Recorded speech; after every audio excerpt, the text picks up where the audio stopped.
guys, it's Tommy here and welcome to a brand new Liverpool transfer news video, and we have a sensational story coming from Italian news outlets that Jurgen Klopp is thinking about rebuilding the Liverpool squad, and he's thinking about the long-term replacement for Mohamed Salah. Still, Salah has another 3 years to run on his Liverpool contract, I think, but he's on the downward spiral, I think, not necessarily in decline, but he has hit a rough patch of form, and Liverpool and Jurgen Klopp are thinking about who will play right wing when Salah is over the hill and he needs replacing, and Federico Chiesa is the player that Jurgen Klopp is targeting to sign, because at the moment Juventus has big financial troubles. They were hit with a 15 points deduction, and maybe even more penalties and punishments are coming Juventus's way. According to a recent report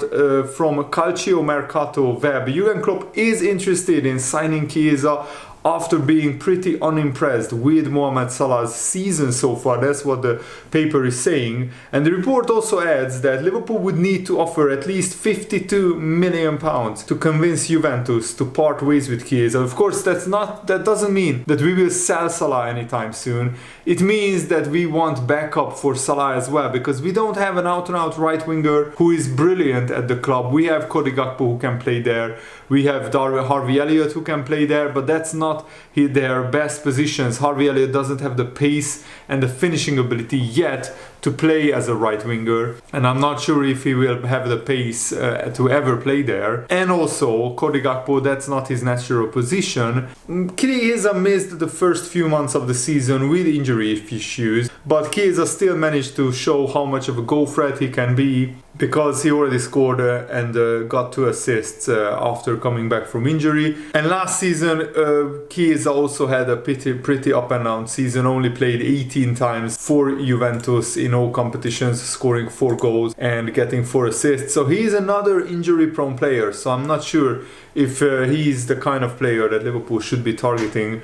But 2 seasons ago at least, he had a full season with Juventus where he played 46 games in all competitions, getting 15 goals and also 11 assists. So 2 seasons ago he was a pretty amazing player. But then in the 21-22 season, so last season, he had a cruciate ligament injury, which means that he was out for 269 days. He missed a big chunk of Juventus' season. He missed 36 games in total for Juventus in a row, which is pretty horrendous. This season he already had 3 smaller injuries. He missed 7 games already this season, but last season was of course the worst, where he missed more than 40 games through injury. But before last season, he was not really an injury prone player. He missed 1 or 2 games but not, in a row, but not that much. So that big injury is very worrying, and I think we should wait and see whether he can play the full season now that he's back fit.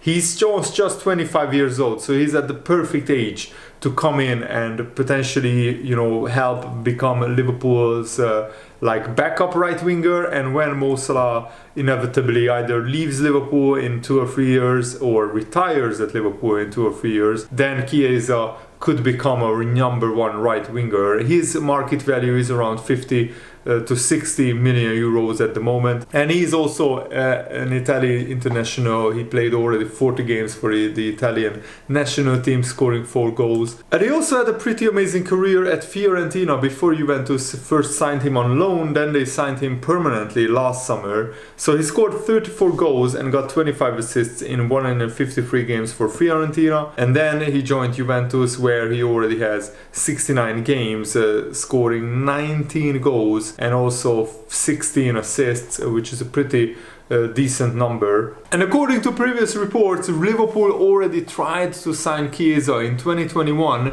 Liverpool apparently had an £86 million offer for Chiesa, rejected, but maybe Liverpool want to go back for him because of his injuries issues. His market price has lowered, so Liverpool can get him for a lot cheaper than they could have got him in 2021. And Salah only has 1 goal in his past 6 games, so he's definitely struggling at the moment in front of goal. But the whole Liverpool team is struggling, so don't read too much into Salah's goal scoring form. It's very difficult to score in this Liverpool team right now. We are more focusing on being defensively solid, and we will build the attack back up, I think. I'm sure as soon as, Darwin Núñez starts firing on all cylinders again after his smaller injury. Of course, with fast wingers, there's always the big question: how much did that injury, that serious injury, which is a ligament rupture injury, affect his pace and his overall playing qualities? So we should wait and see and scout him extensively from now until the end of the season. But Chiesa looked very lively against Atalanta, where Juventus came back to draw 3-3 after their first game back, after that devastating news for Juventus fans that they will be docked 15 points. That's basically their Champions League dream over for another season. Chiesa is better at assisting his teammates than Salah, but he's a lot lower in finishing his chances compared to Salah. Salah is an absolutely ruthless, deadly finisher most of the time when he's in form. Right now he's pretty much out of form, but with forwards, it's up and down. And Salah is still our top scorer this season, so I'm fully convinced that Salah will start scoring goals very, very soon. But Chiesa is not as good finishing-wise as Salah, but maybe his overall play and his distribution of the ball is better than Mo Salah's. So Liverpool already played exactly half of the Premier League season, and Salah has 7 goals and 4 assists. Salah's lowest goal tally was 19 goals, and weirdly that came in the season where Liverpool won the Premier League title with 99 points, and that season Salah only scored 19 goals in the Premier League. And Salah is usually very reliable in front of goal, but this season he hasn't looked as clinical in the final third, especially in recent months. Previously he has been clinical. He's the top scorer in the Champions League. I think he has like 7 goals in 6 group stage matches, but that came as for example, he scored a hat-trick against Rangers, coming on as a substitute. But still, scoring 7 goals in 6 Champions League games is very, very impressive. But that's weird that in only 6 games he matched his Premier League goal tally of 7 goals in the Champions League. And some newspapers are even saying that Liverpool could get as much as £70 million for Mohamed Salah. I wouldn't sell Salah if I was Liverpool, because to bring in Chiesa, who is nowhere near as reliable and nowhere near as consistent as Salah, and also he's a lot more injury prone. I mean, Salah hardly ever gets injured, touch wood, so hopefully that continues. And I'm sure that Salah will find his goal scoring form again. But if Liverpool sells Salah, then they need to nail his replacement. Otherwise, Liverpool's attack would fall apart pretty much. We also have Luis Diaz and Jota out injured long term right now, and that has really hurt Liverpool this season, I think. But Juventus are in big trouble financially. They were hit with a 15-point deduction after Italian court ruled that the club's transfer dealings were illegal. And also right now, the former Juventus chief Fabio Paratici, who is at Tottenham, right now he was handed a 2.5-year ban for his role. That is pretty amazing that Tottenham is now punished, in connection with his Juventus role. Of course, the person has been banned from Italian football for 30 months. So Tottenham, I'm not sure how much this affects them. But Juventus CEO Ari Va Bene has also been handed a 2-year ban.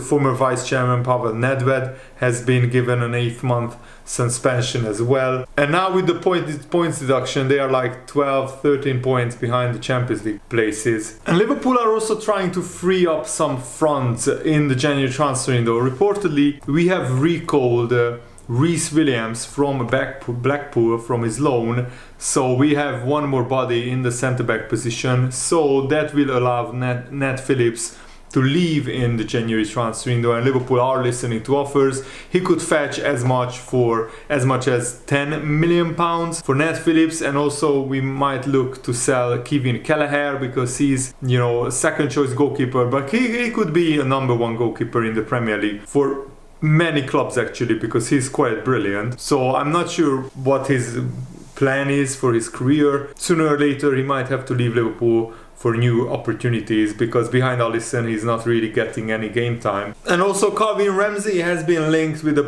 possible loan move to Swansea City this month, and I think that would be a brilliant loan move. But I don't understand this Calvin Ramsey signing. Why didn't we sign a proper backup for Trent Alexander-Arnold? We sold Neco Williams to Nottingham Forest. He started the season in the starting 11 at Nottingham Forest, Neco Williams, but now he's even on the bench after Serge Aurier is playing from them. So Liverpool don't really have a backup for Trent Alexander-Arnold. We are playing James Milner there, and that's not good enough. I think Liverpool should sign a backup right back. But who is going to come to Liverpool who is a decent right back?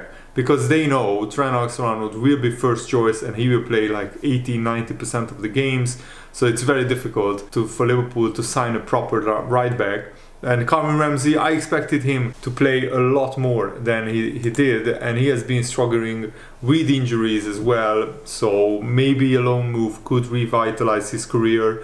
Remember, Harvey Elliott went down to the Championship to Blackburn. He had a season-long loan there, and he was absolutely brilliant. Young player of the season for the Championship side, and also that really kick-started his Liverpool career. Thiago also said that Liverpool last season really took a lot out of Liverpool. It's not just about the physical stuff, it's also something psychological. We were so close to winning every trophy last season. We just touched it, but it went away. Last season I had one of the greatest seasons I've had in my life. This season is not one of the best, but it doesn't matter. It's a season, it's a challenge.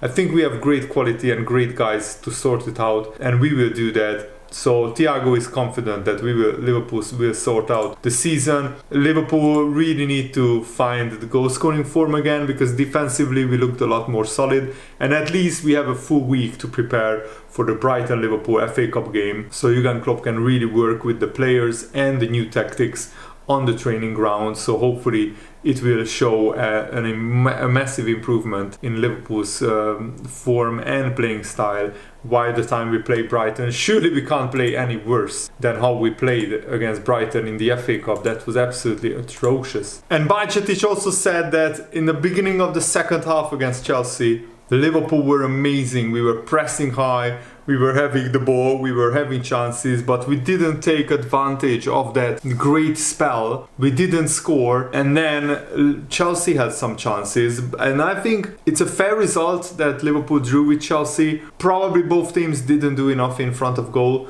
to win the game. Liverpool should have scored at least 2 goals from their chances, but at least we didn't concede, and that's a great clean sheet and something to build on. And we were a lot more compact, a lot better defensively, and Liverpool gave everything. And especially Bajcetic at 18 years old, he sometimes gave the ball away in the second half when he got really tired, so Jurgen Klopp did well to substitute him. He was also on a yellow card, but I think for an 18-year-old he played very maturely and very well. And Bajcetic said that we will keep training, we will keep getting back to the way we played before, keep being compact, pressing and everything, and hopefully we can get better and get the right results. Liverpool have a really big month coming up in February. Of course, we still play Brighton in January, but then we will play Real Madrid very soon, and also some big games in the Premier League, so I'm really looking forward to it. And also Arsenal played Man United, and that was a fabulous game. I only watched the highlights today, but it was an absolutely brilliant spectacle, and congratulations to Arsenal. They deserve to win it. They had like 25 shots. XG was 3. Man United only had 5 shots, and overall Arsenal were just better in almost every department, and they are playing like champions so far, and this is the best start to Arsenal's season in their history. And I really wish them all the best, because I want them to win the title. It would be much better than Man United or Man City winning the title. And Liverpool can still finish in the top 4. We are 7 points behind Newcastle and Man United if we win our game in hand, so that's not impossible with half a season to go. Just Liverpool need to find some form very soon. Thanks for watching, guys. Hope you enjoyed this. Have a nice day. See you later. Good night.